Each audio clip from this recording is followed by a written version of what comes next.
할렐루야. 아멘. 오늘도 새 날을 주신 우리 하나님께 감사합니다. 오늘 특별히 우리 홍삼문 권사님 이렇게 기도해 주셨는데 우리 권사님들 건강하시고 또 하나님 뜻 안에서 항상 믿음과 소망으로 또 사랑으로 충만하시길 원합니다.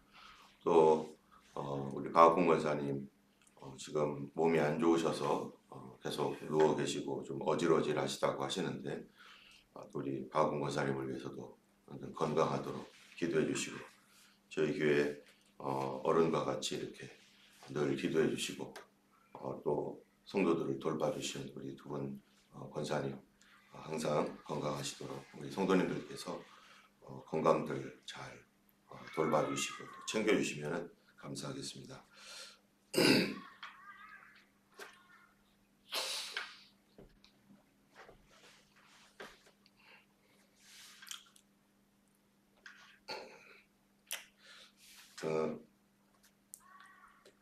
어제는 우리 이정환 목사님이 이제 한국에서 이렇게 돌아왔습니다.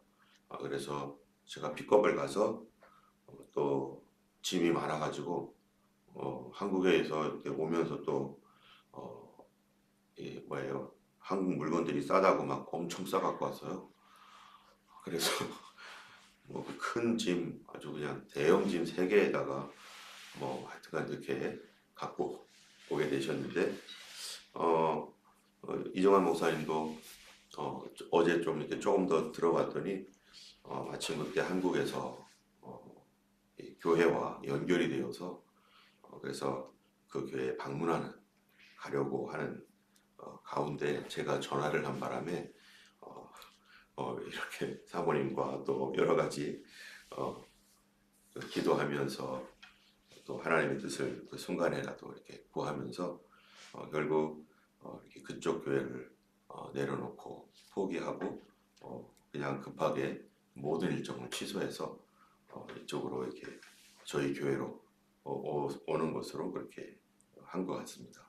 나중에 좀 더 자세한 내용들은 아마 이종환 목사님으로부터 직접 들으실 수 있겠지만 그러면서 또 비행기 위약금도 또 물고 원래 정해진 날짜가 있었는데 그 날짜 이전에 가게 되니까 거기에 따른 어떤 여러 가지 불편한 것들도 있고 그런데 그렇게 왔노라 해서 잘 왔다고 그러면서 하나님께서 이 우리 교회로 오는 데 있어서 대가를 치르게 하신 것 같다고.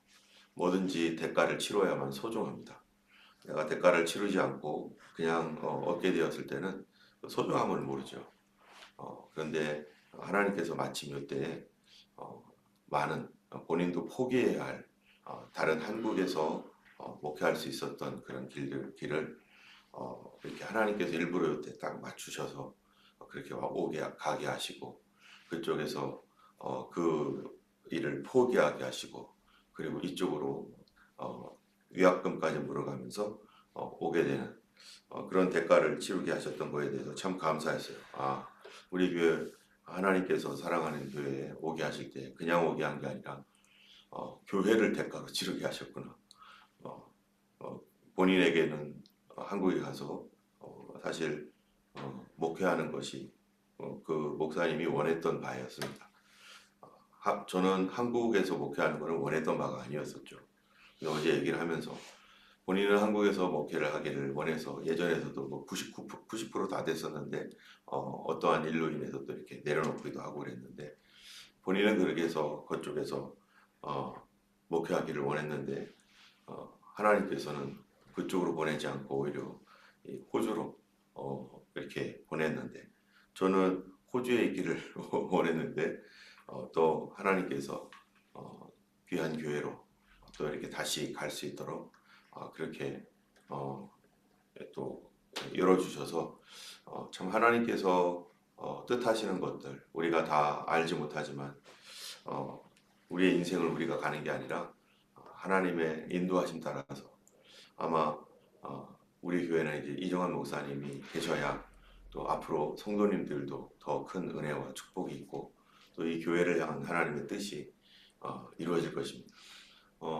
어제 얘기하면서 우리 교회를 향한 사람은 바뀌지만 우리 교회에 대한 하나님의 그 섭리와 또 계획하심과 그런 모든 우리 교회에 대한 비전도 다 알잖아요.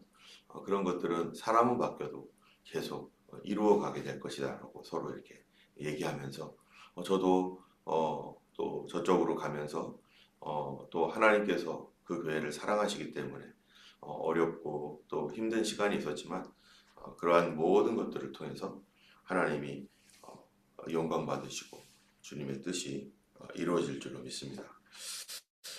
오늘은 히브리서 3장 말씀인데요. 히브리서 1장에서는 우리가 전체적인 내용을 우리가 엊그제 말씀드렸는데 믿음 생활하다가 이제 혼돈에 빠져서 이것이 뭔가라고 하는 궁금증 속에 돌아가야 되나, 옛 생활로 돌아가야 되나 말아야 되나, 어떻게 해야 되나라고 하는 갈등 가운데 있는 성도들에게 구약에 지금까지 배워왔고 지금까지 본인들이 몸으로 실천해 왔었던 그 모든 것들이 사실은 그림자였다는 것. 그것이 이제 히브리서 10장에 나오죠.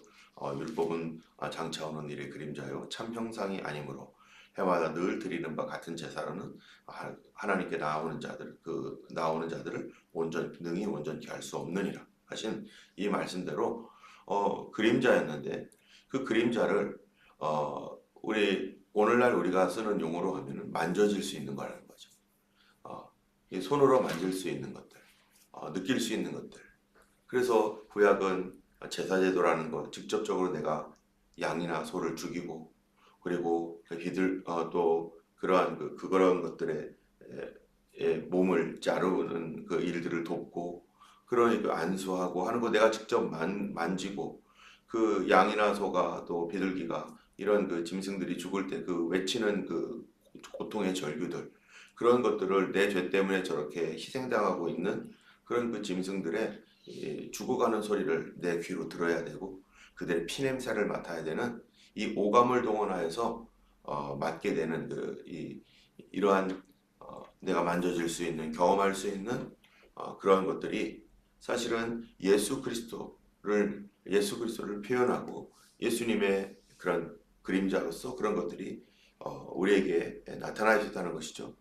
그런데 이제 예수님을 믿으면서 과거에는 만질 수 있었는데 오히려 근데 이제는 믿는 믿음으로 그 주님께 나아가야 되니 성령께서 우리 안에 확신과 말씀에 대한 견고한 기초가 있지 않으면 사람들은 옛날에 내가 직접 손으로 만져봤던 그런 것들을 그리워하게 되고 보이지 않는 것에 대하여 더 마음이 어려워질 수도 있는 이런 상황이었기 때문에 그래서 이제 실제적인 예수 그리스도의 영적인 하나님의 은혜와 우리 삶 가운데 그분이 인도하시는 구원의 그런 여정들을 걸어가는 유대 그리스도인들에게 무엇이 참된 진리이고 구약의 그런 의미는 뭐며 또 예수 그리스도는 누구인지를 이제 말씀을 통해서 보여주는 것입니다. 그래서 첫 번째로 히브리서 1장에서는 바로 예수님은 누구신가? 천사보다 높으신 분. 그분은 하나님의 아들이다. 천사가 아니다. 천사장도 아니다. 미가엘 천사가 나오지만 구약 성경에 그분이 아니다. 예수님은 하나님이시고 자기 자신을 내려놓으신 하나님의 아들이시다. 2장에서는 예수 그리스도는 누구신가? 그분은 바로 하나님이시지만 우리의 영원한 형제가 되기 위하여 자기 자신을 다 내려놓고 십자가를 지고 우리의 구원의 근원자가 되신 바로 구원의 창시자가 고난을 통하여 우리를 온전케 하셔서 그가 거룩하게 하시는 분임에도 불구하고 거룩하게 된 자들과 함께 형제라고 불리기를 전혀 부끄러워하지 아니하신 겸손하신 예수님. 그는 하나님의 아들이며 구원의 창시자이다. 그래서 하나님은 우리의 구원을 결코 천사에게 맡긴 것이 아니고 어떠한 사람에게 맡긴 게 아니라 누구에게 맡기셨다는 거예요? 그의 아들에게. 하나님이 스스로 직접 이 땅에 오셔서 그 일을 행하셨다. 그러므로 예수 그리스도께서 행하신 그 일은 하나님이 행하신 그 일, 우리는 그분이 행하신 그 구원의 은혜에 들어가서 우리가 구원을 얻는 것은 완전한 구원, 온전한 구원이라는 것이죠. 그래서 우리를 구원하는 그 엄청난 그 일에 결코 하나님은 누구를 시킨 것이 아니라는 것입니다. 여러분 우리 자녀들이 있는데 자녀들의 일에 아주 중요한 일은 그냥 뭐 집사 하나 가서 이렇게 시킵니까? 어디 아니면 대리인 관리인 하나 보내가지고 우리 자녀의 일인데 굉장히 중요한 일인데 그거 그렇게 합니까? 그렇지 않잖아요. 직접 아버지가 가가지고 우리 자녀의 그 일들에 대해서 내가 직접 관여하고 한 일일이 확인하고 체크하고 엄마가 가서 애들과 같이 손잡고 그래서 결혼할 때 보면은 그 꼭 딸들하고 엄마하고 손잡고 가면서 뭐 한복 맞추고 뭐 드레스 뭐 어쩌고저쩌고 하는 것들 막 준비할 때 가고 다 같이 가가지고 이렇게 하기도 하고 자기가 직접 간단 말이죠. 하나님께서 직접 그 일을 하시는 거예요. 우리의 구원을 위해서 하나님께서 우리를 사랑하신 그 자녀들을 위하여 그 일을 할 때는 누구 맡기지 않았다는 것입니다. 하나님이 직접 오셔서 자기 피를 흘리시고 자기가 고난을 당하시고 자기의 고통을 받으시면서 그 왜 그러느냐? 바로 혈과 육의 구분이 속했던 것은 이 혈과 육을 지닌 우리 인간들이 정말로 마귀의 세력, 죽음의 세력에 꼭 꼼짝 못하여 붙잡혀 있기 때문에 그래서 죽기를 무서함으로 평생 일생에 매여 종노릇하는 우리 하나님의 그 자녀들을 구원하기 위해서 주님이 직접 그 사단의 권세를 머리를 깨뜨리기 위해서 예수님이 이 땅에 오셨습니다. 그래서 하나님의 아들이 나타난 것은 마귀의 일을 멸하려 하심이라. 거기 보면 하나님의 아들이 나타났다는 것. 주님이 직접 오셨습니다. 때문에 우리 하나님의 그 하는 일들에 대하여 우리는 어떠한 하나님이 직접 하셨다는 것, 나의 구원은 하나님이 직접적으로 보증하셨다는 것을 우리가 안심하게 되는 것입니다. 이제 3장에서는 예수님은 누구신가? 이스라엘 백성들에게 있어서 가장 위대한 인물을 뽑으라고 하면은 왕 중에서는 누구겠어요? 당연히 다윗 왕이 되겠죠. 그러면은 하나님의 종들 중에서는 선지자들 중에서는 도대체 누굴까? 그 사람이 바로 두 사람이 있습니다. 하나는 모세이고 하나는 엘리야죠. 모세는 그 당시에 왕 제도가 없었기 때문에 리더로서 또 선지자로서의 어떠한 그러한 그 역할까지도 다 감당한 그러한 전체 왕은 아니지만 리더요 선지자로서의 그 일을 감당한 모세 그리고 엘리야는 선지자 중에 선지자.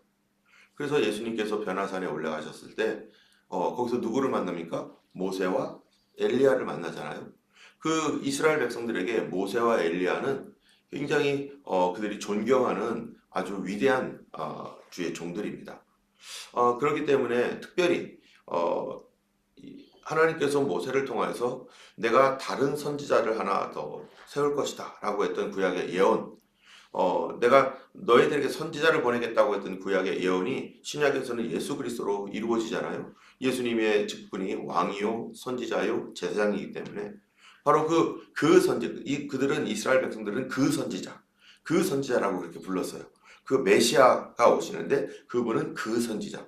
그러니까 그들에게 있어서는 모세와 같은 존재가 그 선지자라고 생각하고 있습니다. 그런데 성경이 오늘 본문에 보면은 예수님은 누구신가? 바로 그 선지자 그리고 그 선지자를 예언했던 모세 그 모세보다 높으신 분. 그러면 모세와 비교하는 거예요. 그분은 사람이 아니라 하나님이시다라는 것을 강조하면서 그 하나님이 이 땅에 오셨는데 그러면 모세와는 어떤 관계인가? 이 부분들을 얘기하면서 모세는 어떤 사람입니까? 모세는 이제 2절에 보니까 그는 자기를 세우신 이에게 신실하기를 모세가 하나님의 온 집의 한 것과 같이 하셨으니 그는 모세보다 더욱 영광을 받을 만한 것이 마치 집 지은 자가 그 집보다 더욱 존귀함 같으니라. 집마다 지은 이가 있으니 만물을 지으신 이는 하나님이시니라. 또한 모세는 장래에 말할 것을 증언하기 위하여 하나님의 온 집에서 종으로서 신실하였고 그리스도는 하나님의 집 맡은 아들로서 그와 같이 하셨으니 우리가 소망의 확신과 자랑을 끝까지 굳게 잡고 있으면 우리는 그의 집이라.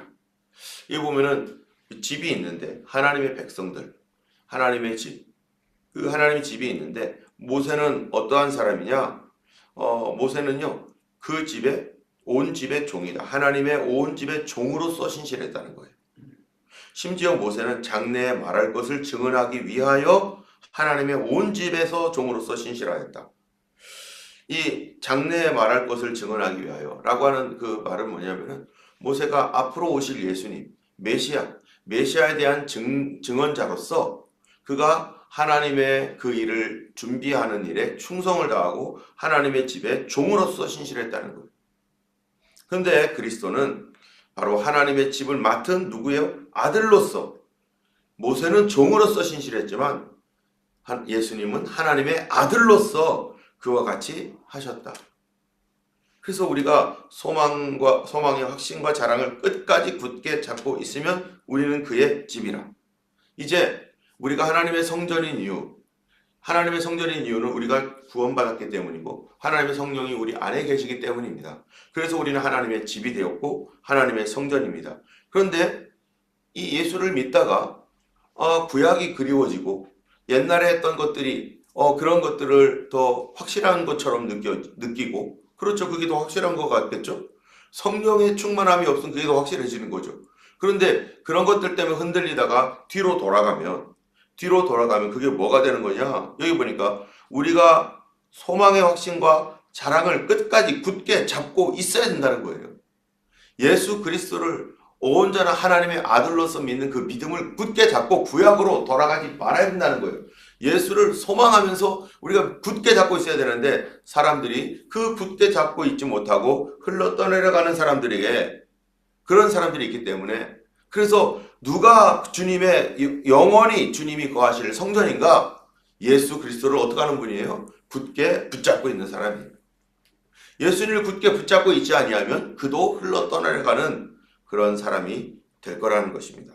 그렇기 때문에 많은 미혹과 거짓 메시지, 이단들, 또 환란이 올 때 절대로 이거를 포기하지 말고 과거로 돌아가지 말고 예수 그리스도를 굳게 붙잡고 있어라.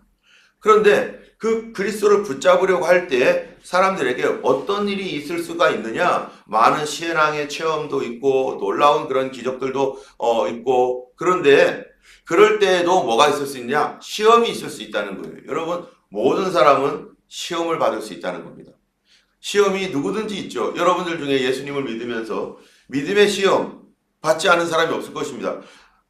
예수님을 안 믿는 사람들 인생에 있어서의 시험을 받겠죠. 그들도 인생에 어려운 일을 겪죠. 그러나 예수 믿는 우리들에게는 특별한 시험이 있는데 하나님의 사람으로서 믿음의 시험을 통해서 우리가 믿음이 점점점 견고해지고 하나님과의 친밀함을 얻게 되고, 이러한 그런 성장해 가는 과정 가운데 성도들도 믿음의 시험을 갖게 된다는 것입니다.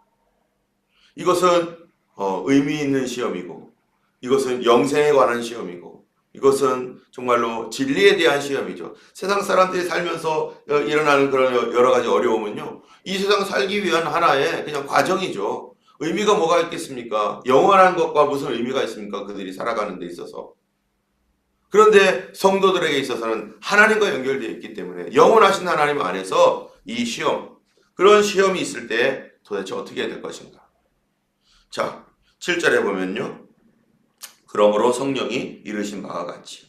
그러니까 6절 끝에는 우리는 그의 집이라. 소망을 끝까지 소망의 확신과 자랑을 끝까지 굳게 잡고 있으면 우리는 그의 집이라. 그렇기 때문에 하고 7절에 말해요. 그렇기 때문에 성령이 이르신 바와 같이 오늘 너희가 그의 음성을 듣거든, 하나님의 뜻에 대하여 하나님의 말씀을 듣거든, 광야에서 시험하던 날에 거역하던 것 같이 너희 마음을 완고하게 하지 말라. 여기 보면은 광야에서 어떻게 했다고요? 시험하던 날에. 하나님께서 광야에서 그들을 시험했었죠. 그들이 줄이고 배고프고 목마르고 했던, 힘들게 걸어갔던 그 길들이 있었습니다.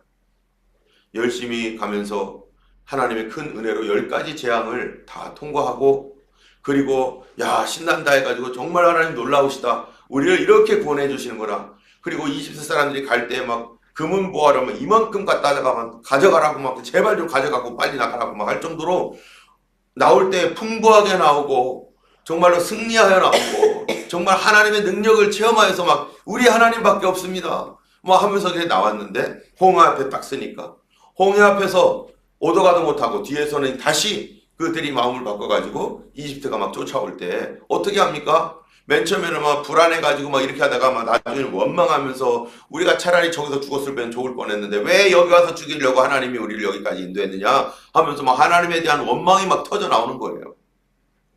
그럴 때 하나님께서 모세가 엎드리니까 모세가 엎드려 하나님께 기도하니까 하나님이 모세에게 갈 길을 보여주시고 모세야 너 왜 엎드려 있느냐 바로 지팡이로 가리켜라 해서 홍해가 쫙 갈라지는 그런 놀라운 역사를 만났습니다.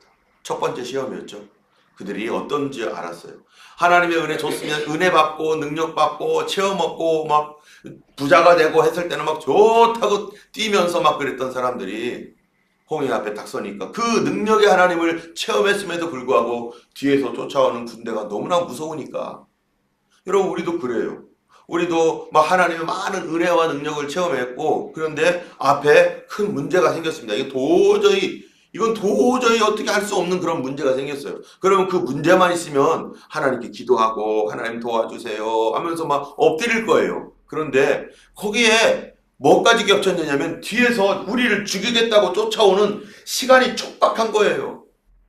뒤에서 막 게다가 막 앞길은 막혔고 뒤에서는 막 어떤 사건이 막 돈을 내야 될 시간이 가까우든지 아니면은 빨리 뭔가를 처리하지 않으면은 내 목숨이 위태할 뭔가 막 다가올 때 시간이 넉넉하면은 주님 도와주세요 언제까지입니까 이렇게 할 수 있지만 지금 당장 목숨이 경각에 달린 그런 집에서 쫓겨날 수밖에 없는 그런 일들 비행기는 지금 떠나야 되는 거 그런 내가 지금 뭔가가 되어 있지 않으면 이럴 때 사람들 어떻게 합니까?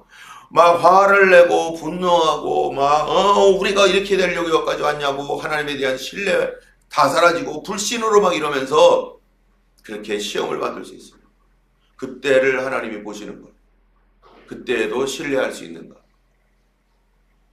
조급한 시간 아주 빠르게 뭔가가 다가오고 있는 그 시간에 우리가 하나님을 신뢰하여 잠잠히 주님 앞에 엎드리며 그분을 끝까지 신뢰하면서 하나님이 인도하실 것입니다. 하나님이 도와주실 것입니다. 하며 우리가 믿음을 굳게 붙들고 있으라고 말하고 있는 거죠. 그런데 그 광야에서 시험하던 날에 또 그들이 홍해를 지나고 나서 그 다음에 어디 가요? 마라의 쓴물 앞에 당합니다. 목이 말라가지고 3일 동안 목이 말라가지고 물을 못 먹고 있는 그 사람들 마라에 갔더니 거기에 막 물이 있는 거죠. 막 누구든지 막 들어가서 막 허겁지겁 물을 먹었는데 이게 오염된 물이었어요. 사람들이 뒹굴고 나뒹굴고 난리가 났습니다. 좋은 것 준 줄 알았더니 하나님께서 우리에게 생수를 주셨구나 여기 왔더니 생수를 예비하셨구나 해가지고 하나님이 주셨다고 하면서 우르르 몰려가가지고 먹었는데 얼마나 실망입니까? 하나님 주신 줄 알고 먹었는데 그게 독물이었으니 우리도 그런 거 아닙니까? 뭔가 다가왔어요. 이제 뭐 한 시험 끝나고 왔는데 이제 뭔가 좋은 건 줄 알고 하나님께서 이거를 준비하셨구나 광야에서 식탁을 준비하셨구나 이렇게 좋은 물을 준비하셨구나 해가지고 가가지고 벌컥 마셨는데 오염된 물이 하나님 주셨다고 생각했는데 하나님 준비하셨다고 정말로 감사했는데 그때 그 사람들이 뒹굴고 나뒹굴고 하면서 원망이 또 시작되는 거예요. 우리는 목말라 죽게 만들고 그럴 때 모세가 또 엎드립니다. 주님 저들이 나를 돌로 치겠습니다. 몇 번의 그런 일이 있었습니다. 죽을 것 같은 거예요 모세가. 모세도 목마르죠. 또 엎드립니다. 모세는 엎드립니다. 백성들은 원망하고 분노하고 막 그냥 부르르 떨고 있고 그렇겠죠. 자기 자녀들, 자기 가족들 중에 한 사람이 그걸 먹고서 지금 배 아파가지고 뒹굴고 있는데 정신이 있겠습니까? 왜 우리가 이런 고생을 해야 되지? 차라리 종으로 있을 걸 내가 왜 이러고 있나 하면서 믿음 생활했더니 막 기적도 많았는데 어려운 일이 생겼는데 좋은 일인 줄 알고 하나님 감사합니다고 덥석 받았더니 이런 일이 있을 줄은 기대가 무너진 거예요. 기대가 다 무너집니다. 예수님 믿을 때 여러분 인간적 기대를 하나님이 우리의 기대를 무너뜨립니다. 인간적 기대를 무너뜨리고 누구에 대해서만 소망을 갖게 해요? 철저히 하나님께 대한 소망을 심어주시고 점점점 자라게 합니다. 이러한 그 믿음의 좌절, 실패, 실망과 같은 이런 일들 그럴 때 모세가 엎드렸더니 하나님께서 뭐라고 합니까? 모세야 나무 막대기를 던져라. 나무 막대기를 던지라. 그거 너무나 단순한 얘기죠. 그래서 모세가 그대로 순종했더니 쓴물이 변하여 단물로 변하고, 이런 더 큰 기적, 더 큰 놀라운 역사들이 일어나는 거예요. 그리고 또 가면서 여러분, 이제 이스라엘 백성들이 또 광야에서 먹을 것이 없고 마실 것이 없고 뭐 어쩌고 저쩌고 뭐 여러 가지 일이 있을 때 많은 시험을 누가 줬다는 거예요? 광야에서 시험하던 날에 하나님이 그들을 시험했다는 거예요. 단단하게 하려고. 어떤 상황에서든지 하나님이 역사하신다는 걸 보여주려고 그들을 어려운 상황 속에 있었을 때 하나님께서 계속해서 그들에게 은혜를 주셨는데, 그런데 그때 그들 마음에 진정한 마음이 드러나게 되었죠. 좋은 거 받을 때는 좋다고 막 감사하다가, 근데 어려워지면 언제 그랬냐는 듯이 얼굴색 싹 변하고 하나님께 대한 원망과 삿대질과 심지어 리더를 주의 종이라고 그렇게 떠받들었던 주의 종을 자기가 돌을 들어서 죽이려고 했던, 예전에도 그런 사람들 많습니다. 목사님과 함께 그렇게 옆에서 함께 한 마음처럼 한 몸으로 막 그렇게 갔던 많은 사람들이 있죠. 교회를 세우는 일에. 그런데 어느 날 어떤 순간에 마음에 안 든다고요? 돌을 드는 경우도 얼마나 많습니까? 그래서 교회를 파산시키고 자기도 죽고, 그러한 경우도 얼마나, 이스라엘 백성들 속에 그런 것이 있다면 우리 속에도 그런 것이 있는 거죠. 그게 바로 뭐였었어요? 하나님의 시험하던 날. 광야에서 시험하던 날. 그냥 시험이 아니라 광야에서 먹을 것도 없고 마실 것도 없고 아무것도 없는 그런 척박한 땅. 뜨거운 태양은 계속 내리쬐이고, 그럴 때 우리 몸이 얼마나 짜증이 납니까? 그냥 누가 건드려도 화가 날 정도로 그런 상황도 있었죠. 그런데 그때 하나님께서 뭐라고 하셨냐요? 그렇게 광야에서 시험하던 날에 그들이 뭐를 두 가지를 했어요. 거역하던 것 같이 너의 마음을 완고하게 하지 말라. 여러분, 시험의 때는 우리가 특별히 어떻게 해야 됩니까? 내가 시험에 걸렸구나. 내가 하나님의 테스트 가운데 있구나. 또는 마귀의 유혹 가운데 있구나. 또 어려운 환경 속에 있을 때는요, 내 안에 나를 다스려야 되는데, 그 첫 번째가 뭐냐면 거역하는 마음을 내려놔야 돼요. 하나님 앞에 거역하는 마음. 성경을 읽어도 이 말씀이 좀 믿어지지 않고, 에이, 기도한들 무슨 소용이 있어? 교회 가면 무슨 소용이야? 다 끝이지. 이 거역하는 마음, 그것을 사단이 딱 붙들어 버리면요, 질질질 끌려다니는 것입니다. 하나님은 우리에게 뭐 하지 말라고요? 거역하던 날, 거역하는 마음 갖지 말라. 그리고 완고한 마음, 완고하게 하지 말라. 마음을 딱딱하게 하는 거죠. 하나님께 대하여, 지도자에 대하여, 그리고 이웃에 대하여. 9절에 보면 거기서 너희 열조가 나를 시험하여 증언하고, 거기서 하나님을 또 이들은 또 시험했어요. 하나님이 계시면 이렇게. 그러니까 이 시험하는 날에, 어려운 날에 되면 사람이 거역하는 마음과, 두 번째로 막 기도하다가 하다 안 되니까 뭐라고요? 하나님이 나를 사랑하시면 이렇게 되게 해주세요. 나를 사랑하지 않는다면 나는 가겠습니다. 나를 사랑하시면 이라는 조건을 달면서 예수 그리스도의 십자가의 피를 우리를 위해 다 쏟으신 그 하나님 앞에 나를 사랑하시면 이라는 말을 한다는 거예요. 하나님 진짜 계신가? 하나님이 우리에게 정말로 먹을 것을 주실 수 있을까? 불가능하지 하면서 막 입으로 그 반대 얘기를, 불신앙의 말들을 하고.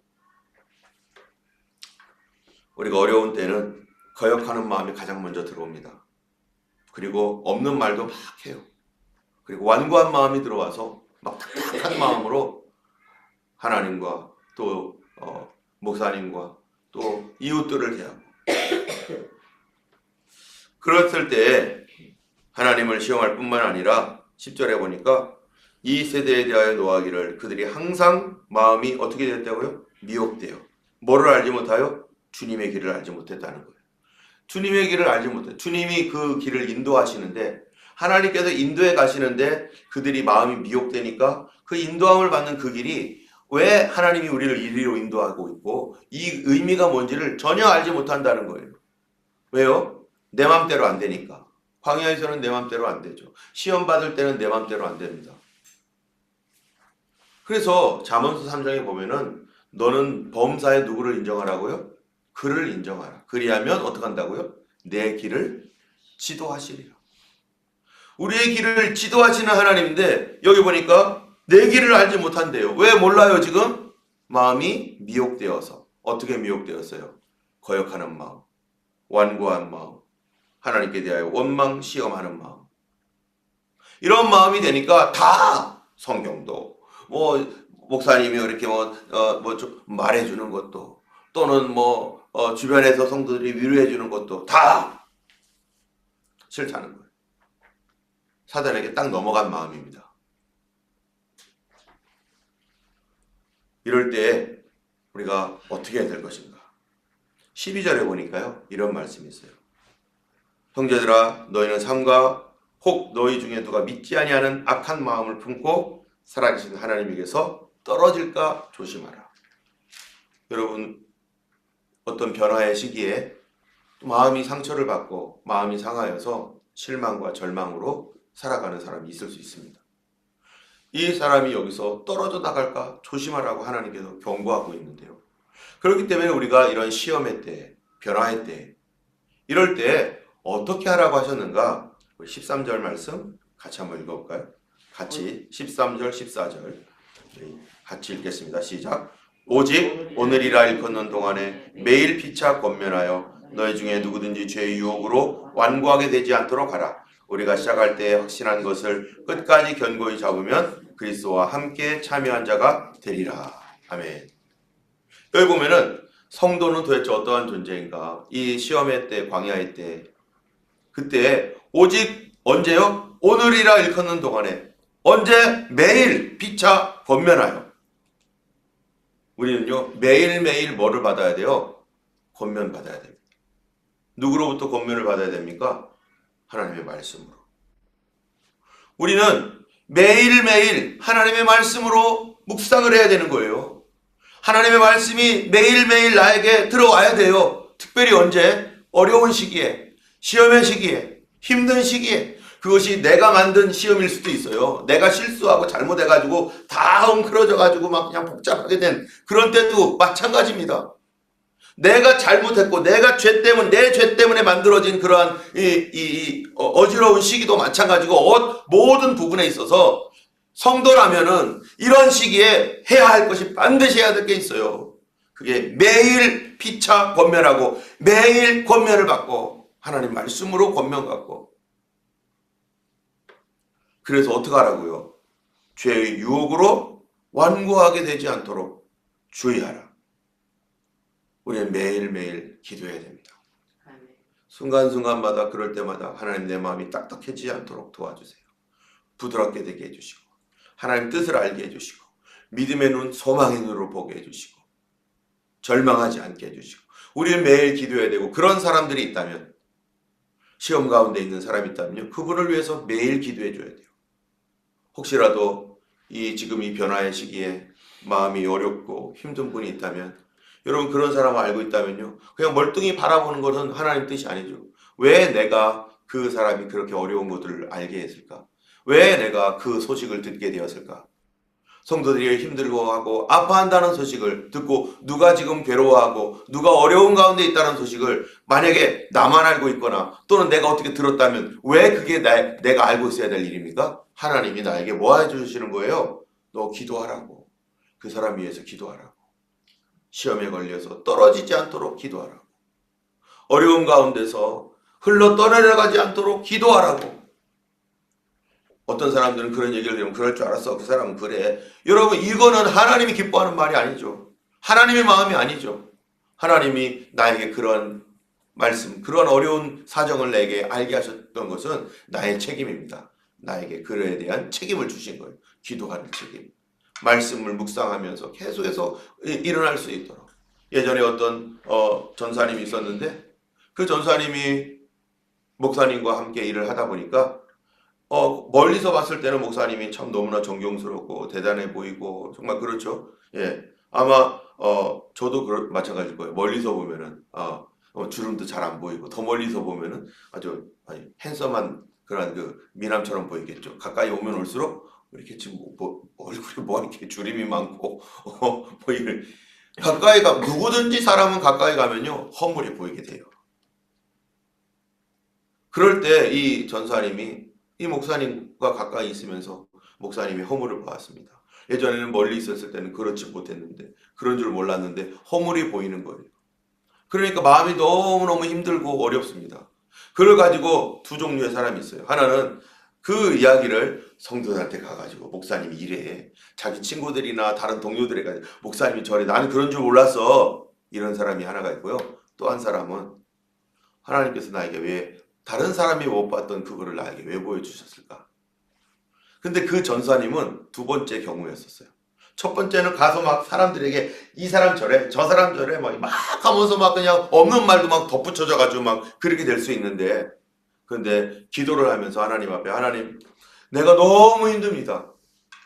우리 목사님이 정말로 성인 분자, 정말로 예수님 다음으로 아주 훌륭한 분인 줄 알았는데 주님 제가 너무 목사님이 이런 모습 때문에 힘듭니다 하면서 막 슬퍼하며 막 어려워하고 있는데, 그때 하나님께서 탁 마음에 알게 해주신 것이 있다는 거예요.